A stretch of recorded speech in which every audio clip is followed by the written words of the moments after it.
Sveiki! Šį kartą iš labai arti susipažinsime su žurnalistų ir redaktorių darbo virtuve.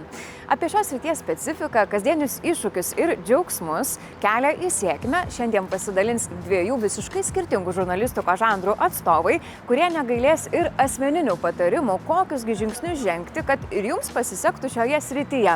Vėliau, kaip visada, susitiksime su personalo atrankų specialiste Rita, kuri kiek bendriau papasakos, koks mūsų šalyje šiuo metu yra žurnalistų poreikis ir kaip tinkamai užpildyti savo CV. Tai pirmiausia, keliaukime pas tyriamosios žurnalistikos asus Šarūną ir Miglę.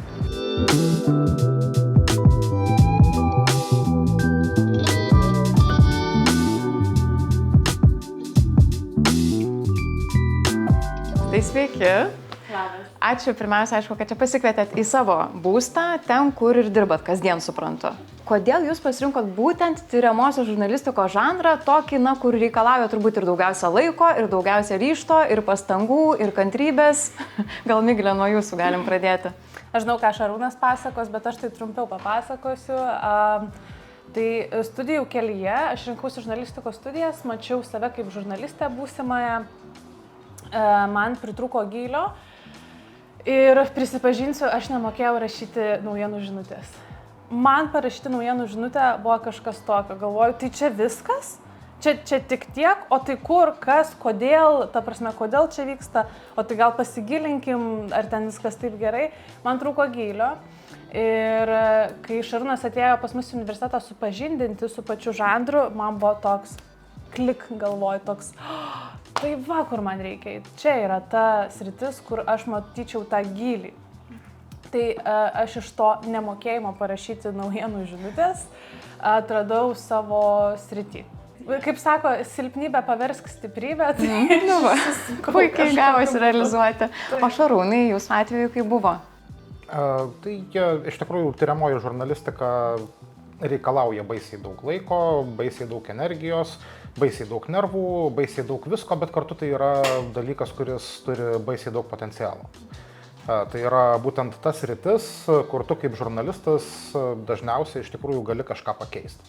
Ir mes dėl to ir dirbam. Mes kiekvieną kartą dirbam ne dėl peržiūrų, ne dėl klikų, ne dėl kažkokio tai tam žinomumo dar kažko. Mes dirbam dėl to, kad kažkas pasikeistų.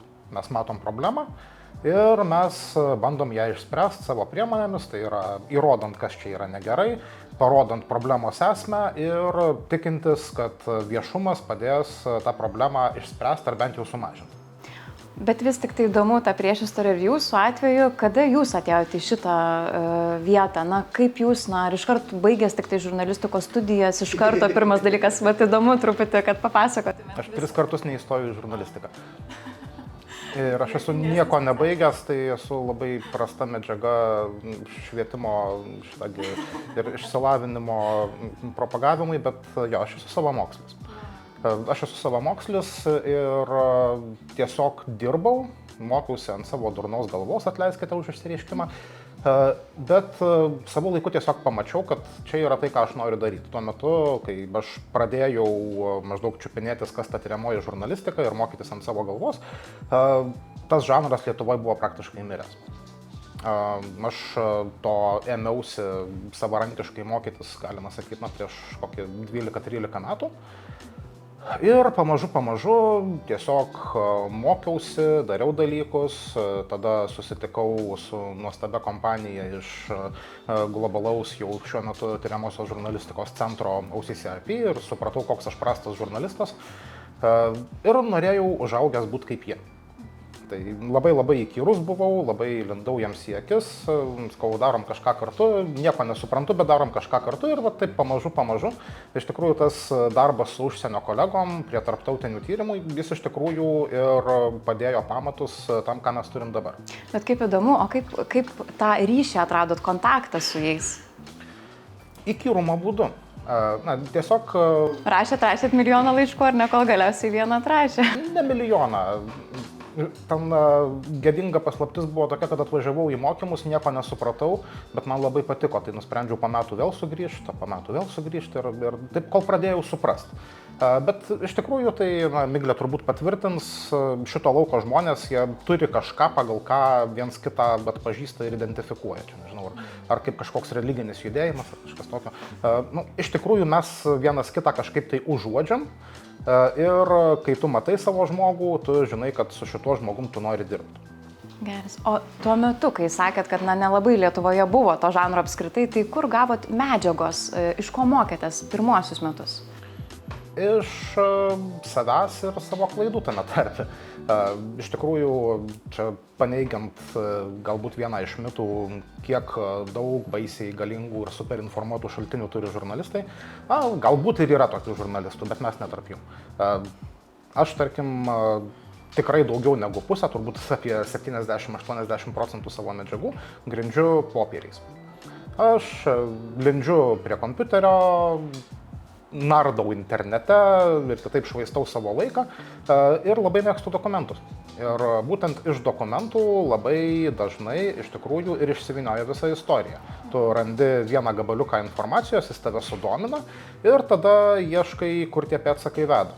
Ir labai dažnai būtent taip ir išsivynioja visa istorija. Jau šiek tiek ir pradėjot kalbėti apie savo darbo dieną, kaip jinai atrodo, tai ir galėtumėt, Miglė, pirmiausia, jūs papasakoti, nuo ko prasideda ta darbo diena ir 7 dienas per savaitę dirbat, ar apskritai egzistuoja kokios nors darbo valandos, ar nėra tokio dalyko čia? Mes jau ketverius metus bandom atrasti ritmą, rutiną ir aš bent jau suprantu, kad rutina šitam darbui yra tiesiog netinka. Nes kartais tu dirbi šeštadienį, sekmadienį, kartais tu pusę savaitės tiesiog esi daržovė, nes esi tam paleidęs kažkokią medžiagą ir neveikia smegenis kažką daugiau daryti. Kartais tu sugebi padaryti 5 valandas, kartais 8 reikia ją, tai varai ir 10 ir daugiau, ir 12, ir būna visko, ta prasme, ta diena jinai atrodo labai įvairiai, gal dėl to tas darbas ir žavus žmonėms nemėgstantiems to nuo 8 iki 5. Bet iš esmės tai yra, kad tu ateini ryte į darbą, atsisėdi prie savo esamų darbų, nes tai yra ilgi tęstiniai tyrimai, tai nebūna, kad tu turi privilegiją sėdėti prie vieno darbo. Niekada taip nėra, tai yra visą laiką mažiausiai 3 ar 4 istorijos, prie kurių dirbame. Tai vienos nacionalinės, kiti tarptautiniai tyrimai. Tokio daugialypio pasiskirstymo dėmesio reikalauja, kur tu turi čia su kolegomis angliškai derinti projekto dalykus, finansavimą, čia sekti istoriją, daryti ten. Čia jau tu turi lietuviškai eiti kalbėti su kitu, su savo ten šaltinių istorijos, ar ten eiti filmuoti ministrus, ar ten rašyti scenarijų. Ir tas toks labai turi būti viduj struktūruotas tam tikra prasme, kad tu sugebėtum ir čia dėmesį, ir čia ir nepasimesti. Tai aš tai to dar nuoširdžiai mokausi, nes kai man susideda viskas ant galvos, tai aš tada sėdžiu ir tokia hiperventiliacija prasideda ir tada suprantu, kad nieko negaliu padaryti. Tai tada Šarūnas ateina, nuramina, sako, viskas gerai, žiūrėk, sudėlioja, sustruktūruoja ir mes vienas kitą taip kažkaip komandiškai palaikot labai stipriai. Nes šitas darbas labai išdrasko. O kalbant apie įgūdžius, kuriuos jau reikia atsinešti į šitą sritį, kokie jie būtų? Užsispyrimas. 100%. Užsispyrimo reikia būtinai, tada kantrybė, be kantrybės niekaip, smalsumas absoliuti būtinybė, nes jeigu neturėsi smalsumo, tai nieko tu ir neiškapstysi. Šitie būtų 3 esminiai ir dar mūsų konkrečiam kolektyve, kuris yra labai didelis ir platus, tai labai sveikas dalykas yra humoro jausmas. Jeigu būtų tai galima įrašyti reikalavimus, tam pareigybės aprašas, tai mokėti juoktis tame tarpe iš savęs yra labai sveika, nes šitam darbe, jeigu nemokėsi juoktis, tai tiesiog nuprotėsi. Kaip įdomu tikrai, nes įvardinot tokias žmogiškasias savybės labai, ne kalbant apie profesinius dalykus labai stipriai, bet grinai apie tai, koks tas žmogus turėtų būti iš savęs, kad jis galėtų dirbti. O kalbant apie profesinius įgūdžius... Jų yra išmokstama. Čia jau viską išmoksite, ne? Aš atėjau tiesiai nuo universiteto suolo, prieš tai turėjusi tik tai 2 praktikas žurnalistinės portaluose. Tos patirties jos buvo labai mažai, ką aš mokėjau daryti, tai surašyti straipsnį, tekstą, teisingai imti interviu žmonių, ką aš iš tiesų suprantu, kad nelabai dabartiniai jaunieji mano kolegos dar atsineša tą iš universiteto. vesti pokalbį, iš tiesų tai svarbiausia iš tą darbą, kaip ir Šarūnas sakė, atsinešti bendražmogiškas stiprybės žinias, nes lyg ir atrodo, kad tu turėtum toj žurnalistikoje išmokti, kaip būti žurnalistu, bet iš esmės šitam darbe aš supratau, kad tu mokaisi tik per praktiką ir tik per beprotišką užsispyrimą, nes o Dieve, kiek kartų aš norėjau mesti ir tebenoriu, kai būna sunku. Ir galvoju, taigi man čia nieks neįdomu, aš neturiu nei to smalsumo, nei ko, tada po pusmečio atseki, kad tau buvo beprotiškas pervargimas nediagnozuotas, nes tu variai nepasilsėjai. O kaip čia patekti iš tą sritį? Jeigu, pavyzdžiui, dabar žiūri žmonės, tie, kurie svarsto, gal baigia studijas, gal kaip tik svajoja apie tik tai, nes jiems irgi to gylio reikia ir dar savų turi priežasčių. Ką daryti? Bandyt. Beje, prieš gerą mėnesį irgi buvom puikiam renginy, kur susipažinom su daug naujų, stiprių žurnalistų iš skirtingų valstybių. Tame tarpe buvo jau veteranas tyriamosios žurnalistikos iš Danijos, kuris pagal išsilavinimą yra mūrininkas. Bet jam tiesiog buvo įdomu, jis norėjo žiūrėti giliau, jis norėjo tuo užsiimti ir tiesiog irgi ant savo galvos bandė, mokėsi ir išmoko. Ir jisai yra aukščiausios prabos žurnalistas. Tai nėra kažkokio tai universalaus recepto, nėra vadovėlių, nors yra kas bando juos parašyti. Yra iš esmės bandymų ir klaidų kelias. Bandai, nepavyksta, pavyksta, valio, tada bandai ką nors sudėtingesnio, jeigu pavyksta. Ir taip pamažu, kaip kokiam kompiuteriniam žaidime, kaupi patirties taškus, renkiesi naujus įgūdžius ir tada pamažu natūraliai tuo keliu eini. Ir kiekvienam tas kelias yra savas. Gerai, jeigu žmogus gavo pasiūlymą bent jau ateiti, pasikalbėti gyvai apie šitą darbą, apie šitą poziciją, kaip jam reikėtų tam pasiruošti pokalbiui? Ką patarčiau, tai jeigu nori imtis tyrimų, tai vienas iš pirmų dalykų, ką turėtum padaryti, tai pasiskaityti, pasižiūrėti jau prieinamus tyrimus, ar lietuviškai, ar angliškai, ar kitom kalbom, kurias valdai, nes iš tikrųjų susipažindamas su kitų žurnalistų padarytą medžiagą, tu iš tikrųjų mokaisi, tik tu nesupranti. Ir kaip tai veikia, galų gale, čia mano nuosava mantra, mano supratimu, tyriamoji žurnalistikoje tu kaupi asmeninę visokių suktybių ir blogybių kartoteką. Pamatai pavyzdį, ar per nuosavą darbą, ar stebėdamas kieno nors kitą darbą, tu supranti, kaip tai veikia. Identifikuoji modelį, dediesi į galvą. Antras modelis, trečias, 10 modelis ir galų gale ateina tas momentas, kai tu tiesiog brauzini kažką internete, kažką skaitai ir apala, o kas čia? Ir tu atpažįsti. Tai aš labai dėkoju Jums už pokalbį, tikrai labai įdomiai pasikalbėjom, ne per daug detaliai, bet manau tikrai tie, kas žiūri, susidarė labai gerą įspūdį apie tai, kaipgi atrodo šitas darbas, tai noriu palinkėti svarbiausia kantrybės ir toliau ryžto tokio, nesustokit. Yes.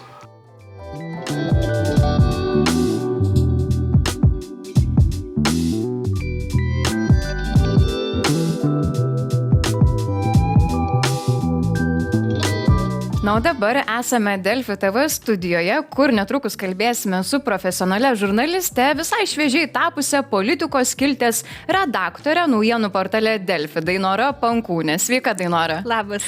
Tai pirmiausia, norėčiau tau ir pasveikinti, aišku, su nauja pozicija. Ačiū labai. Ir papasakok visą priešistorę, kodėl tu ir kaip atėjai į žiniasklaidą.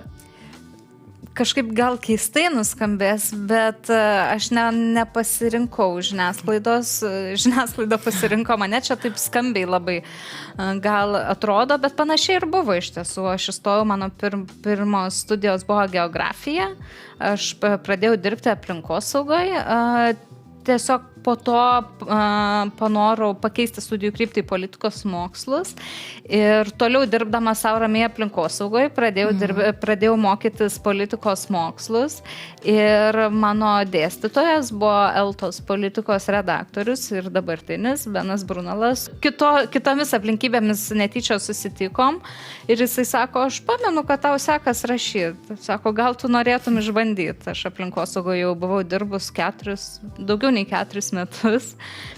Ir man toks buvo tarsi perkūnas iš giedro dangaus, bet politika buvo mano visada interesų sritis. Man labai įdomi politika kaip reiškinys. Ir aš galvoju, aš negaliu atsisakyti tokios galimybės, pačiupinėti tą politiką iš arčiau. Ir čia man dėstytoja siūlo, ir nėriau, tokia buvo avantūra. Tai čia praktiškai tavo hobis, ar ne, buvo ta politika ir tu nėriai į šitą jau visą pilną galvą. Niekada pati nesvaršiau, kad galėčiau kandidatuoti, kažkur dalyvauti politikoje, kaip politikė, tapti tokia, bet man politika kaip reiškinys yra labai įdomus. Ir jis mane veža, man įdomu domėtis vidaus ir užsienio politika, dėl to aš negalėjau atsisakyti tokios galimybės. Pasibandžiau, viskas buvo gerai ir tiesiog tada viskas prasidėjo. Aš kažkada čia ėjau namo ir pagalvoju, ar aš būčiau savo prieš 5-6 metus pasakius, kad dirbsiu tai, ką dirbu, kad kaip aš jausiuos, ką veiksiu, kokia bus mano interesų laukas, kas bus mano vyras, aš žiniasklaidos su vyru susipažinau. Oho, tai visas tavo gyvenimo, žodžiu, yra aplinkui tą žiniasklaidą. O tu papasakok, Dainora, kokių reikia įgūdžių vis tik tai šitai sričiai, nes kaip suprantu, reikia, kad ir tavo būtų tarsi hobis, ta mėgstama sritis, apie kurią tu rašysi, kurią tu kalbėsi. Ko dar reikia, kad tu galėtum būti joje, nes čia viskas labai greitai keičiasi, čia ne kasdieną po naujieną, bet po kelias. Taip, ten nesupyksta mokslo žmonės, bet mes kalbėjom su kolegom, kad tau nebūtina baigti žurnalistikos, tu gali baigti kitos srities mokslus, tačiau tau yra visiškai būtinos tam tikros savybės, nes yra tikrai buvę kolegų, kurie pradeda žiniasklaidoje darbą, baigia žurnalistikos studijas ir supranta, kad jie tiesiog neturi to. Taip. Kas tas yra tas? Tu turi būti smalsus, tau turi būti įdomus sritis, tau turi pasisekti gauti darbą būtent toje srityje, kuri tau yra įdomi. Tu turi gebėti generuoti papildomas temas, nes kai tau įdomu, tau kyla vis daugiau klausimų, natūraliai. O kaip yra iš tos pusės, iš kitos pusės, ką mano tas, o kaip ten iš tikrųjų nutiko, būtų gerai įsigilinti. Ir jeigu tu neturėsi smalsumo toj savo srity, tu galėsi gerai surašyti tekstą, bet tai tiek. Tai nebus tos gilesnės žurnalistikos, tos, kuri teiktų tą tokį esminį džiaugsmą. Tai man tikriausiai pasisekė, kad aš buvau pakviesta iškart į politikos žurnalistiką. Čia taip visiškai random, tokį pakvietė dėstytojas, prisiminęs, kad gerai sekės parašyti rašto darbą. Ir viskas. O kaip dabar tavo darbai, ar ne, kasdienybė pasikeitė po to, kai tapai jau politikos redaktorė, ar nepasikeitė? Tai šiek tiek bet kokiu atveju pasikeitė, nes pasikeičia atsakomybė, laukas ir lygis iš esmės. Tenka deleguoti kolegoms temas, pasidalinti daugiau temų. Iš tiesų, man labai patinka šitas sritis, aš tokia degu ir man kartais noris, tai aš padarysiu. Tai aš viską padarysiu ir viską spėsiu. Jūs tik man duokit, yra laiko daugiau negu 8 valandas. Aišku, aš duodu ir kitiem, bet man būna, visos užimtos, tai aš padarysiu, o jau žiūriu, kad aš niekaip nespėsiu. Tai man čia šito reikia išmokti. Sakyčiau, reikia išmokti tokios šiek tiek rasti tokią ramybę savo, taip šaltai pasižiūrėti ir atleisti savo, jeigu kažką padarysiu ne iškart. Tai, bet čia tikriausiai yra toks jau charakterio savybė, nesvarbu, kokiam tu darbe būtum. Jeigu tu turi tą tokį labai stiprų, ar čia perfekcionizmo, ar daugiau savo kelimo užduočių tokį būdą, tada tu turi išmokti vieną dieną pasakyti, palauk, žiūrėk, tu pakvepuok, tu nueik į tualetą, pasidaryk kavos, ta prasme. Netgi tokiems dalykams kartais, ar ne, pamiršti rasti laiko. Tokiems esminiams, tokiems žmogiškiams. Tikrai būdavo ir čia nėra niekaip gerai, aš nenoriu, kad tai nuskambėtų kaip kažkoks ten pasidžiaugimas, to taip nėra, taip neturi būti, nes, jeigu tu jausies blogai emociškai, tai netgi visas tavo darbas, nors ir jauti susidomėjimą juo, nebus toks kokybiškas ir prasmingas, koks jis yra tada, kada tu turi tokį vidinį užtikrintumą, ramybę arba gebėjimą tiesiog nusiraminti. Nes ekstremalių situacijų žurnalistikoje pati žinai, kad būna. Tikrai taip. Ir tau jos tenka kasdien beveik, ar ne tokių? Tiesiog dažnai, ne kasdien. Iš tikrųjų, tai politinės naujienos labai atsimuša į tai, kas vyksta, ar ne? Tai yra tam tikri dalykai, kuriuos tu labai lengvai gali nuspėti. Aha, Seimo sesija prasidės rugsėjo 10, viskas bus aišku, kaip jinai veiks, yra terminai, kada turi ateiti biudžetas, tai vadinasi, to laiko turi būti dėrybos, konstruojama, visa kita, tai tu gali numatyti, bet yra labai daug dalykų, ko ir negaliu numatyti. Ir kažkada juokiamės čia su mūsų portalo vyriausiaja redaktorė Rasa, kad sakau, kažkaip nėra to agurkų sezono šiemet. Agurkų sezonas vadinamas laikotarpis, kada yra atostogos, po vasarą agurkai ir panašiai. Sakau, nėra, nes vis kas nors prisidirba. Tai jeigu kas nors prisidirba, nu, tai žurnalistai reaguoja. Ir tai labai dažnai būna politizuota, nes tiesiog politika yra, apima labai daug. Tikrai taip, čia aktualijos, tai kas vyksta mūsų valstybiniu mastu. O kalbant apie tą nuspėjomumą, ar ne, ir kaip tos dienos susidėlioja, tai ar tu galėtum bent jau maždaug papasakoti griaučius savo darbo dienos, nuo ko viskas prasideda ir kaip eina toliau viskas, maždaug? Taip. Tai atsikeliu anksti, po 6 šiek tiek, bet aš esu tas žmogus, kuriam mažiau sunku keltis ryte. Tu geriau vakare anksčiau gal nueisi, ne, miegoti? Aš geriau jau vakare anksčiau nueisiu miegoti. Prisipažinsiu, tai gal nematys mano vadovė, ateinu kiekvieną dieną, aš dirbu valandą daugiau negu privaloma, aš ateinu valandą anksčiau negu techniškai. Ir visada sakau, šiandien tai aš dirbsiu nuo 8 iki 5, leisiu savo 5 išeiti. Ir buvo gal 2 kartai, kada išėjau 5, bet tai vėlgi čia apie užduotį savo. Na tai žodžiu, prasideda 8 ryto ateinu, aš jau dažniausiai žinau, kokie bus įvykiai, nes būnu susipažinus dieną prieš arba dar anksčiau, būna numatyti, tai žinom, koks bus dienos planas, tada reikia pasižiūrėti, kas radijose kalbėjo, nes ryte radijai pradeda anksčiausiai iš visų medijų, kviečiasi politikus, pašnekovus anksčiausiai, dėl to reikia įvertinti, ką kas kur pasakė. Ar nereikia cituoti, ar nereikia toliau vystyti temos, ar buvo kažkokia naujiena, į kurią reikėtų reaguoti ir panašiai. Tada yra tokie techniniai dalykai, paskirstimai darbų, ten šifravimas ir panašiai, čia jau kiekvienoje redakcijoje skirtingai. Na ir prasideda diena, tai yra įvykiai ir temų darimas. Na, žurnalistai turi daryti temas, tai yra savo pačių tekstus, turi idėją kažkokią politinę, ar ne, ir tiesiog turi ją vystyti, pasikalbinti vieną, antrą, trečią pašnekovą.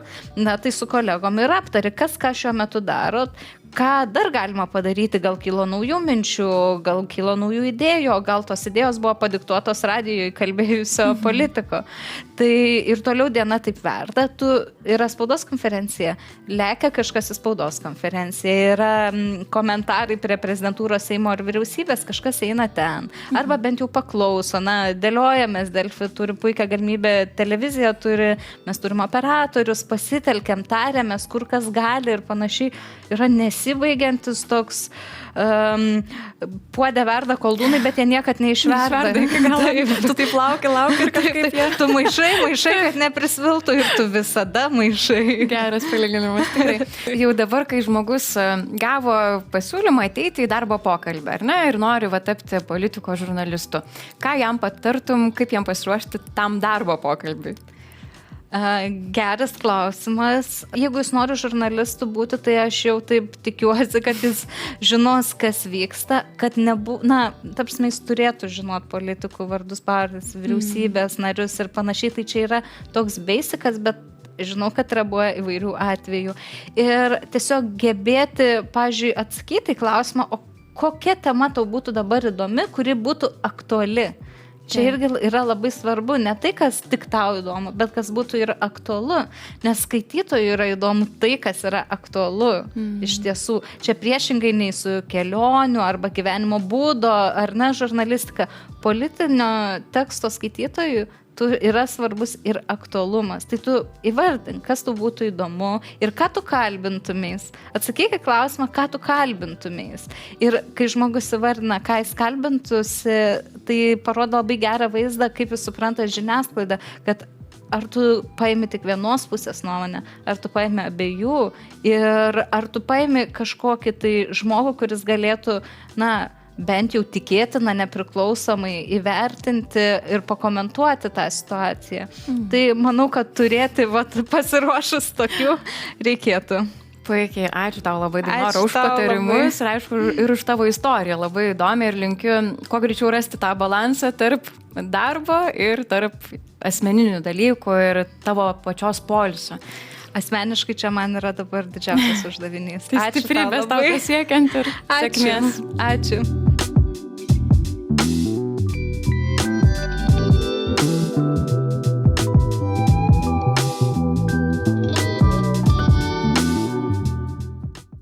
Tai sveiki, Rita. Sveiki. Pasikalbėkim šiandien apie žurnalistus, redaktorius ir tos ryties specialistus. Kiek jų poreikis vis dar yra mūsų darbo rinkoje, nes atrodytų, kad netiek daug ir tų vietų, ar ne, kur galima aplikuoti? Na tikrai, jeigu palyginti su kitomis rytimis, kur, pavyzdžiui, gamybos rytyje mes turime virš 200 000 dirbančiųjų. Prekybos srityje turime vėl virš 200 000 dirbančiųjų, tai per 2 sritis mes turim 500 000 dirbančių. Žurnalistikoje tikrai nėra tokio skaičiaus ir žurnalistų, redaktorių, įvertinant ir tą situaciją, kiek mes turime portalų naujienų, kiek mes turime periodinių leidinių, tai nėra tokios didelės gausos, kad jų būtų labai aukštas poreikis. Bet darbo pasiūlymų tikrai pasitaiko. Tik tai gal šitos srities specifika yra dažniau, kad labai svarbu čia gal net ir panaudoti tokį posakį, kad meistro darbas giria. Tai būtent žurnalistai, redaktoriai dažnu atveju darbo ieškosi per pažintis. Nebūtinai bus paviešintas darbo skelbimas. Jeigu, sakysim, kažkokia įmonė, įstaiga, periodinis leidinys ieškosi žurnalisto, tam tikrai rubrikai, pavyzdžiui, greičiausiai jau žinos, kur yra rinkoje tas žmogus, kuris gerai rašo arba kuris ruošia gerus straipsnius būtent tą temą ir bando jį susimedžioti, prisivilioti pas save. Nes apskritai žurnalistikoje dažnas dirba ne pagal nepilnu etatu ir ne pagal tą darbo sutartį, bet tai būna arba projektinė veikla, arba individuali veikla, verslo liudijimas, kaip laisvai samdomas. Būna susitarimai, sakysim, kad per mėnesį turi parengti 1 arba 2 straipsnius, arba ten tam tikrą kiekį reportažų.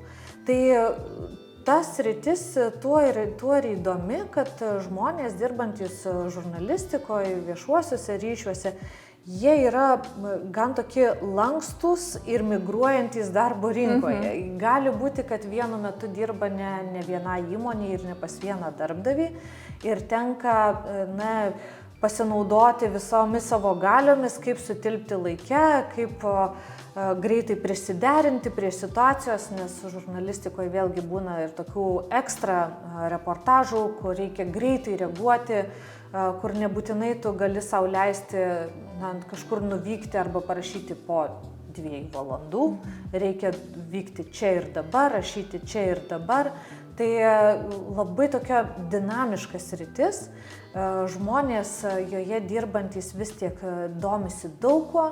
Labai svarbus analitiniai gebėjimai, pradedant tuo, kaip jie analizuoja šaltinius, kokiais remiasi. Nes žiniasklaida turi pateikti tą tikrąjį vaizdą, objektyvų paremtą, ne iš piršto laužtą. Todėl labai svarbu tas kritinis mąstymas, atsirinkti, kas yra kas ir nušviesti tą tikrąją šviesą, apie kažkokį įvykį.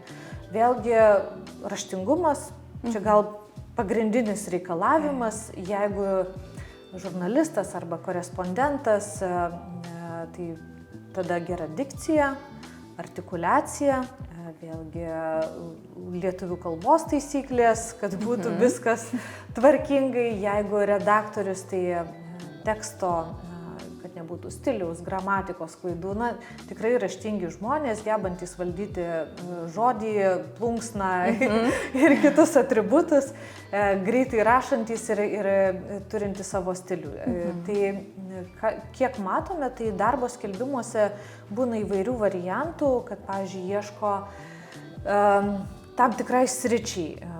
Pavyzdžiui, žurnalisto, kuris rašytų sporto tema, tai jau tada prasideda specifika, kad tu ne tik gebi rašyti, bet ir apskritai suvoki tą sporto pasaulį.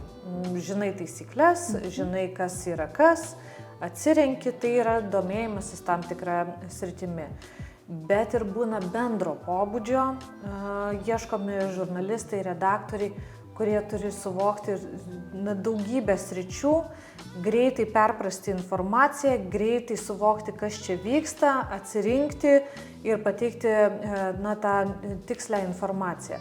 Tai labai įdomi sritis, bet konkurencija didelė.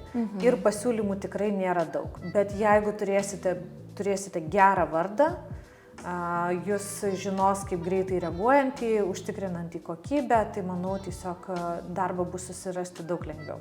Tai žurnalistų, redaktorių atveju portfolio bus netgi svarbesnis dokumentas negu pats gyvenimo aprašymas. Štai kaip, labai svarbu tikrai įsidėmėti. Ačiū Jums, Rita, labai. Taigi šioje laidoje sužinojome, kad žurnalistika tikrai nėra tik tai darbas, tai iš tiesų yra ir gyvenimo būdas. Labai svarbu domėtis tam tikras sritimi, kurią jūs rašote, kurią norite rašyti. Ir galbūt CV nėra toks svarbu šioje vietoje, tie kažkokie gražūs epitetai čia nelaimės, bet svarbiausia yra gyvenimo aprašymas, kuriame jūs ir papasakosite, kaip norite ir kokie esate motyvuoti tai daryti. Tai linkiu kuo didžiausia sėkmė šioje srityje, pasimatykime jau kitose laidose. Iki!